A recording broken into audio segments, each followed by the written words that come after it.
Right, a couple of points before I start, because this is probably going to be quite a controversial topic. I know people get very upset talking about money and pricing and these kind of things. I'm expecting quite a vast amount of opinions, both agreeing and disagreeing with me on this. But there has been a fair bit of discussion recently about money and pricing in some forums, some of the Facebook groups, in terms of the expense of running a videography business, a wedding videography business. So I was kind of inspired to make this little video because it looks, to a beginner especially, it looks pretty overwhelming when you're seeing people talking about thousands and thousands of pounds or dollars worth of kit and all these big names that you've never heard of. It looks intimidating and overwhelming. So I wanted to make this video. This is for any of you guys that are still in the early stages, or you're just starting out and you've not got a huge budget to spend on kit and you just want to get into wedding films and worry about the rest of that stuff later. Because honestly, you can get all the kit that you need in under 5k, in well under 5k. Emphasis on the need. This is just going to be covering the essentials. Of course, there's other things you can buy that will enhance your films and enhance your production value, but for the bare essentials, you can do it in under 5k.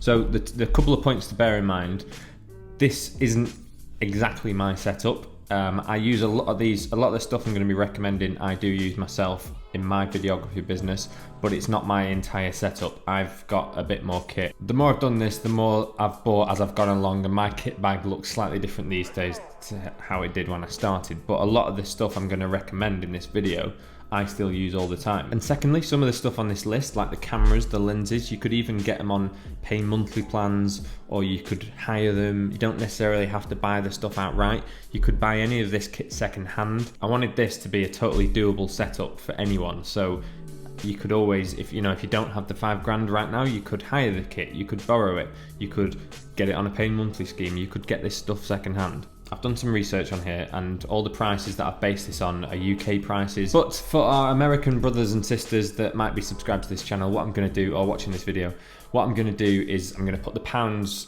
in, not figure it out yet, but one corner. The pounds will go here, and then I'm going to tally up the dollars in this corner. And for each item, I've looked at the UK market and I've researched the American market. And again, I've just used commercial sites.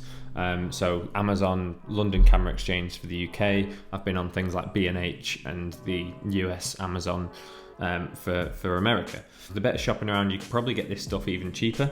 But those are the things to bear in mind before we start. I've just used standard websites, and I've got the UK price here, and I've got the American dollars price down here. So to start, obviously cameras. I've recommended 2 cameras here. For a comprehensive wedding film package, you're going to need 2 cameras. Subscribers of this channel will know that I shoot most of my wedding films on one camera for most of the day and one lens, but then I'll have a secondary camera, a B cam, to get second angles for things like the ceremony, the speeches. So for any kind of comprehensive wedding film package, you're going to probably need at least 2 cameras. Again, reiterating that this is bare essentials. Of course, you could have 3 cameras, you could have 4 cameras, but bare essentials, you can get away with just 2. So trying to think conservatively on price, I'm recommending the Sony A7S Mark I. The Sony's are brilliant cameras. I use the Mark II all the time. I used to have them. I've still got a Mark I. I don't shoot with it anymore, but I used to shoot with the Mark I as my B cam. But it's still, the Mark II is better. It can shoot 4K. It's got better stabilization, etc., etc. But the Mark I is still a solid quality camera. It'll give you a good cinematic looking image, full HD. It's good in low light. It does everything you need. You can still produce beautiful films, beautiful wedding films with an A7S Mark I. I found this on Curry's at £1,500, $1,499. So call it £1.5 grand. Just on Curry's. And then the same search in America and on B&H. On B&H, the A7S Mark I body only, no lens, is $1,998, so $2,000 for the Mark I, no body, body only. That's $1,500 and $2,000. We'll tally it up down here as I go. Now for the secondary camera, the backup cam, again, as I said before, this is the camera that you're going to use as a B cam. It's just going to be a backup angle for your ceremonies, your speeches. You're not going to use it all the time. So again, conservative on price. For this, I'm recommending the A6500, the Sony A6500. Again, a solid secondary wedding film camera. I know really good wedding videographers that use this as a backup camera. It's a solid camera. If you're just starting out and you don't want to break the bank, an A6500 is a brilliant option. So again, bit of research, body only. I found this on London Camera Exchange for £1,279, £1,280. So I'll put that down there. The equivalent in the States on B&H is $1,098, so it's actually cheaper, $1,100, and it comes with a free accessory kit. And you get in a 64 gig card, a little carry case, a spare battery, so bonus. So that's your two cameras sorted. Next, you want to be looking at lenses, obviously, and you need a lens for each of those cameras.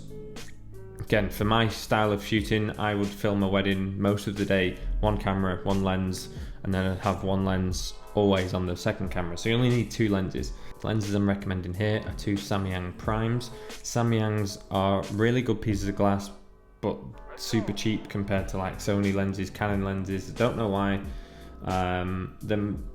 The manual focus, so you don't get as many of the features as you would with a Sony lens, etc.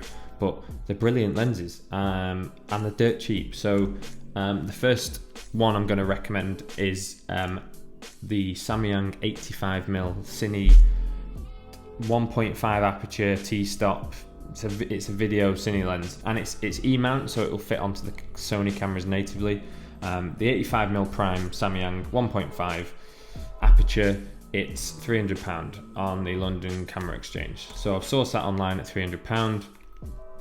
The equivalent in the States on B&H, Samyang and Rokinon both operate, they're the same company, but they have different brands for some reason. So in the States, I couldn't find the Samyang one, but I've found the Rokinon one. It's the same lens. So the Rokinon 85mm prime is $350. And then the other lens that I'm going to recommend for putting on your B cam, for putting on the A6500, is the Samyang 24mm. I use this on all my weddings. It's a fantastic wide lens, f2.8, and in the UK that's coming up at £280, and then in the States, on B&H, it's $300. So you've got two cameras, two lenses. And the next thing you're going to need is you'll want a monopod for one of your cameras and a tripod for the other one. And again, this is still in the realms of the stuff I use all the time, even now. I'm recommending the Manfrotto X Pro 4-section monopod. This is actually the monopod that I use day to day, and I found it on Amazon for £120. And then the same monopod in the States, again on Amazon, is $166. So 67, but we'll call it $167 or 170 just to round it up. Then you're going to obviously want a tripod for your secondary camera, so that you can leave that set up on a tripod static. You don't have to worry about it during a ceremony or something like that. A lot of people spend a lot of money on tripods. I have always used this is the tripod that I use. It's a Manfrotto compact light aluminium tripod with ball head. On Amazon, it's £50, and I have a stack of these, but you only need one. I've got backups, that's all. And people spend a lot of money on a tripod, but you can get this, and it's dead small and compact, and it's £50. And the same tripod in the States on Amazon is $60. So that's your cameras sorted, your lenses, tripods, monopods, etc. I'm going to come back to things like batteries and SD cards. I don't want to miss those out, because I know there'll be people picking me up on them if I do. But I'm going to skip ahead to audio for now. And for audio, of course, I'm going to be recommending the Sony TX650s, which you'll have seen me using across this channel loads of times before. They're great little audio recorders. They're discreet. I found them on Amazon for £90. I've got 5 of these, so as part of this setup, I've accounted for buying 5 of these recorders, because that's what I've got. I've got 5 of them, but in truth, you probably only need 3 or 4 for most weddings. It's just good to have 1 or 2 backups. So I've accounted for 5, and they're £90 each, so that's going to be $450. In the States, I struggle to find the TX650s. I went on Amazon and I found these white versions. It's the same recorder, just in silver, for $140. So you could get 5 of those, and it would be whatever it'll be. I'll work that out later. But I don't know, I struggle to find them in the States, to be honest. So what I've done, if you can't get hold of these in the States, the Sony TX650s, the only other audio option that I have any experience with is the Zoom H1s. So I've recommended those here, and I've found on Amazon the Zoom H1 with a lavalier thing, a full kit, so you've got a little lav mic with it as well, for $130, $132. So it does work out a bit cheaper as well. I would prefer to use the Sonys just for portability and convenience because they just clip in, but the Zoom H1s are still great recorders, and you get a little lav mic with each kit, so that's a solid option. So $132 for those times 5, X amount. So of course you're going to also need batteries, SD cards. The Sony batteries are pretty expensive. You could be spending £50-60 per battery, but what I use, there's a great alternative on Amazon, and it's $15.88. It's 16 quid for 2 batteries, and you get a little charger with it. And I use these all the time. So I've only got 2 legitimate Sony batteries, and then I've got like another 10 of these cheaper versions. So they're going to work on your Sony cameras, and rather than paying £50 a battery, you're paying £16 for 2 batteries, and you're getting a charger with it. So they're a steal. And with the Sony cameras, I go through about 6 batteries per wedding because the batteries on them aren't amazing and they burn through them, and I go through probably 6 batteries per wedding, but we'll go conservative and we'll say that you're going to need 8 batteries. You'll have had 2 batteries that come with one with each camera, so you're going to need to buy another 6. Each time you buy one of these, you get 2 batteries, so it's going to be £16 times 3. I couldn't find the exact same batteries in America, but on the US Amazon I've found these alternatives. I don't know what they're like. They look pretty much the same. You get 2 batteries, you get a charger, and it's $37. I don't know what they're like in terms of quality, but maybe check them out. Certainly cheaper than the Sony ones, so $37 there times 3. And obviously you're going to need to spend a bit of money on SD cards. You're probably looking at another £50 to £100 there for a couple of SD cards, so that you've got enough memory in these cameras. And there's loads of other little expenses that you need to run a wedding videography business. Of course, you're going to need a laptop, you're going to need hard drives, you're going to need editing software and things like that. But I just wanted to focus on purely filmmaking, turning up at a wedding, having enough kit to film the wedding properly and make a good film from that footage. I know there'll be loads of stuff I've missed off. I've mentioned batteries, there's going to be SD cards.